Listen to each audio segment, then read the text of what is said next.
This is Ali Raza from KEMU merit number 22। FSC में मेरे marks थे 1055 और MCAT में 192। मेरा नाम अब्दुल्ला इफ्तिखार है। मैं फर्स्ट ईयर MBBS का स्टूडेंट हूँ किंग एडवर्ड मेडिकल यूनिवर्सिटी में। KE में मेरा मेरिट नंबर 73 था।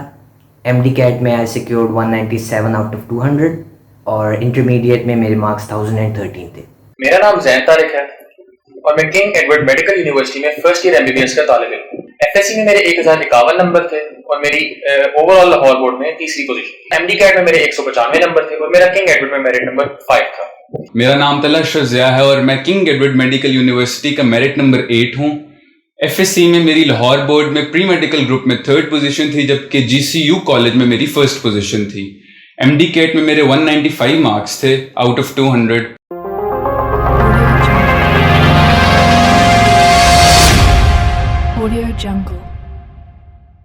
जहां तक आखिरी 10 दिनों में तैयारी का ताल्लुक है, तो आप जिस भी इदारे में हो, किप्स, स्टेप, स्टार्स, आपके आखिरी 10 दिनों में फुल बुक्स ही चल रहे होते हैं। अब ये तो पॉसिबल नहीं है कि आप हर रोज पूरा सिलेबस रिवाइज करें। वही जो पहले मैंने बात की थी, आपको अपनी तैयारी देखनी होती है। उस तैयारी में ये है कि आप एक दिन में, जैसे मेरा ये होता था कि जब मैंने आखिरी 10 दिन पढ़ना शुरू किया, एक दिन मैं फर्स्ट ईयर की बायो कर लेता था, उससे अगले दिन मैं सेकंड ईयर की बायो। टेस्ट में पूरी किताब कर देता था, क्योंकि तैयारी तो पहले से कर रहे हैं ना, वो तो याद है, दिमाग में कहीं ना कहीं बैठा था।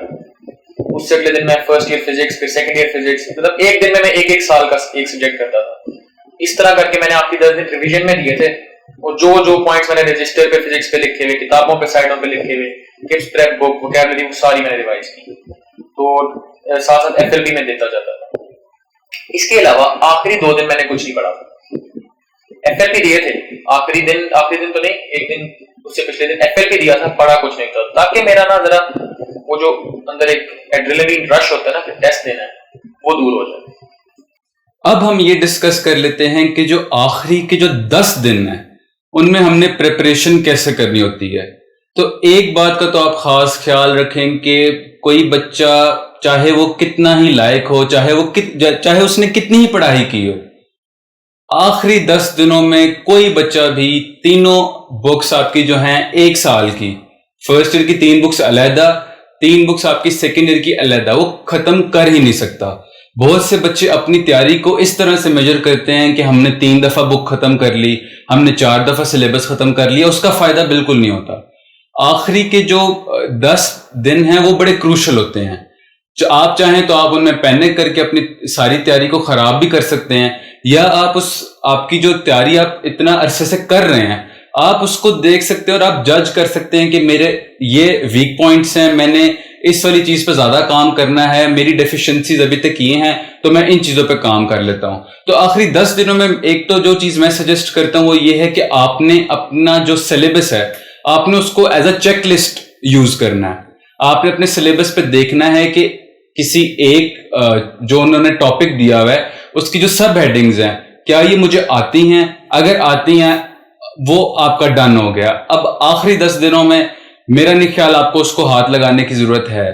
जो आपको टॉपिक लगता है कि आपने शायद आपका इतना अच्छा कवर नहीं हो सका, और ये कि आप अगर उसको आपको फील होता है कि आप उसको मजीद बेहतर कर सकते हैं और आपको करना चाहिए, और ये कि वो MD-CAT में बहुत ज्यादा दफा पूछा जाता है, तो आप उसको मार कर लें। और आपके जो आखिरी 10 दिन है, आप कोशिश करें कि आप उनको एक दफा रीड करें, आप उनके कॉन्सेप्ट्स को रिवाइज करें, और कोशिश करें कि रट्टा लगाने के बजाय आखिरी दिनों में आप कॉन्सेप्ट्स को बिल्ड करें।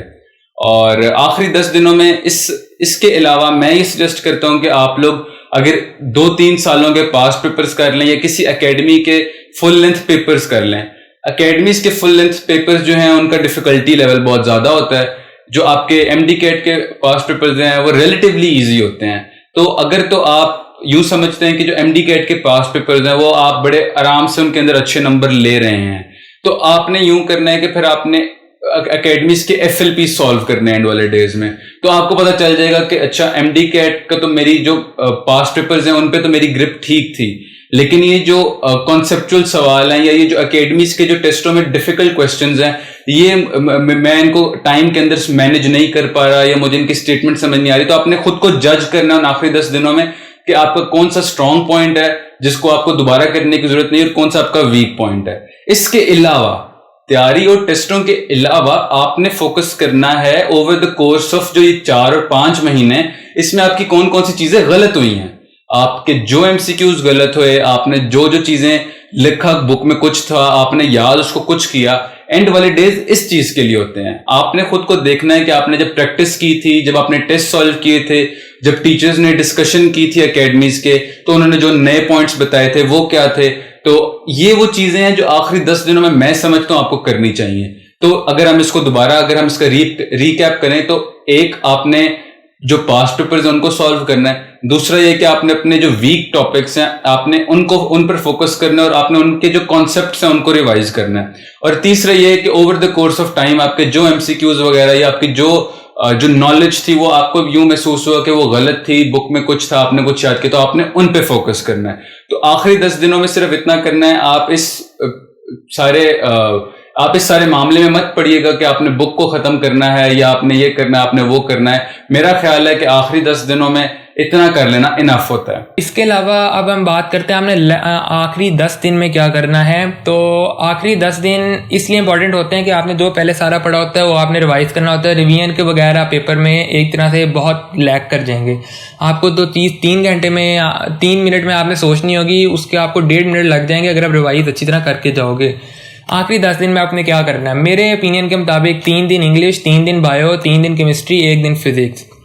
अब आप शुरू इस तरह करो कि आपने अगर केमिस्ट्री शुरू करनी है उसको 3 में डिवाइड कर लो। केमिस्ट्री का डिटेल हम बाद में कर लेंगे, लेकिन 3 में डिवाइड करो। एक होगी इनऑर्गेनिक, एक होगी ऑर्गेनिक, एक होगी कि फिजिकल केमिस्ट्री जो एक फर्स्ट ईयर की, सेकंड ईयर ऑर्गेनिक और सेकंड ईयर की इनऑर्गेनिक जो है। अब इसको आपने डिवाइड कैसे करना है, आप पहला 1.5 दिन दे दो फर्स्ट ईयर केमिस्ट्री को, ठीक है, उसको रिवाइज करो। हाफ दिन आप दो सेकंड ईयर की इनऑर्गेनिक को, क्योंकि उसमें सारा डेटाबेस है। तो अगर मैं कहूँ तो आपने क्रैम ही करना है, एज इट इज़ बुक की वर्डिंग आ जाती है तो फ्री के मार्क्स अगर पढ़ा हो तो। इसके अलावा ऑर्गेनिक है, ऑर्गेनिक को आप दे दें 1 दिन, केमिस्ट्री हो गई 3 दिन में। अगले 3 दिन आप दे दें बायो को। बायो का इस तरह होता है कि बायो के आपने पेजेस, फॉर एग्जांपल आपके सिलेबस में 200 पेजेस हैं बायो के, तो आप उसको 3 पे डिवाइड करें। हर रोज़ आप 70 पेजेस का टारगेट रखें। इसी तरह बायो 3 दिन में हो जाएगी। बायो का सिलसिला ही होता है, आपने पढ़ना ही होता है। अगर आपको कोई चैप्टर मुश्किल लग रहा है उसको आप थोड़ा 1 दिन में 60 कर लें पेजेस, 1 दिन में 80 कर लें, depends on the nature of chapter और आपका क्या मूड चल रहा है। पहले दिन 10 पेज कम, अगले दिन ज़्यादा। तो इस तरह बायो का हो जाता है। जो इंग्लिश के हैं उसका आप पहले दिन अच्छी तरह वोकैब को दे दें, अगला दिन आप रूल्स को अच्छी तरह दे दें, और तीसरा दिन आप ये देख लें कि आपके तो टेस्ट में चीज़ें गलत हुई थी। स्पेसिफिकली अगर आपने प्रेपोजिशन अच्छी तरह करनी है, आपको कोई ऐसा कोई टारगेट है जो आपने उसको मीट करना हो तो वो इजीली हो सकता है। इस तरह आपका इंग्लिश का भी हो जाएगा। आखिरी दिन इंग्लिश का प्रेफरेबली आप इस तरह दें कि कौन सी चीज़ आपको नहीं आती हैं, आपने किसी चीज़ की स्पेसिफिकली प्रैक्टिस करनी है, या इस तरह करके। लास्ट दिन फिजिक्स को 1 दिन इसलिए दिया कि फिजिक्स करनी ही इसी तरह होती है। पहले आप अच्छी तरह तैयार होंगे, प्रैक्टिस होगी। अब आप लास्ट दिन इस तरह करेंगे, मैंने जो आपको फार्मूला शीट बताई है शॉर्ट लिस्टेड में फार्मूलाज लिखे होते हैं और बहुत इंपॉर्टेंट पॉइंट्स होते हैं जो आपके ज़हन में लाजमी होने चाहिए। फार्मूला शीट को आप अच्छी तरह गो थ्रू करें, पूरा दिन लग जाता है अगर आप स्लोली और इफेक्टिवली करेंगे तो। स्मार्ट वर्किंग करें, आप उसको अच्छी तरह गो थ्रू करें और उन चीज़ों को अपने ज़हन में, आपके पहले ज़हन में होंगी, उनको रीइंफोर्स करें और अपने कॉन्शियस सबकॉन्शियस हर जगह बिठा लें। आप एमसीक्यूज देखें और आपको अंदाज़ा हो जाना चाहिए आपने क्या लगाना है। यही बात होती है, क्योंकि फार्मूला सबको ही याद होता है। आप डिपेंड्स ऑन आप कितनी क्विक उसको ग्रैस्प कर रहे हो और कितनी क्विक आप क्वेश्चन को पूरा स्कैन कर रहे हो, डील कर रहे हो। इस तरह इंशाल्लाह आपका तैयारी सही हो जाएगी। तो because I have seen people जिन्होंने 3-4 दफ़ा पढ़ लिया था, and in the last quarter they were like यार हमने बहुत पढ़ लिया, अब हमारा दोबारा पढ़ने का दिल नहीं कर रहा। You have to keep going. आप 10 दफ़ा भी पढ़ लेंगे वो भी कम है, because this is a career defining moment of your life, career defining moment of your life. And there are 80,000-90,000 students giving the exam, और उसमें से 3,000-3,500 विल सिक्योर अ सीट। और अगर टॉप कॉलेज की बात करें तो 300, 400, 500 सीट्स। तो उनके लिए जब आप you're working hard for top colleges या आप working hard for getting admission in medical college, तो कोशिश यही करनी है कि ज़्यादा से ज़्यादा पढ़ें। टेक्स्ट बुक को अपनी को एटलीस्ट टेक्स्ट बुक जो है वो पूरी तरह अंडर योर ग्रिप होनी चाहिए। ऐसा कोई पार्ट टेक्स्ट बुक का ग्लॉसरी से लेकर इंट्रोडक्शंस, आई बिलीव चैप्टर्स के इंट्रोडक्शंस भी, वो भी आपके फिंगर टिप्स पर होने चाहिए बुक के हवाले से। जो आउटलाइंस होती हैं आपके यूएचएस के पेपर की उसको फॉलो करें, जो यूएचएस के एग्ज़ाम की आउटलाइन है उसको फॉलो करें, जो उसके सिलेबस उन्होंने दिया हुआ है उसको फॉलो करें। कोशिश ये करें कि पहले जो आपका गिवन सिलेबस है उसको बहुत ही अच्छी तरह कवर करें। उसके बाद अगर आपने कोई एक्स्ट्रा स्टफ पढ़ना है, कोई सिलेबस से आगे पीछे रिलेटिव टॉपिक्स हैं, तो वो आप सिलेबस कवर करने के बाद पढ़ें।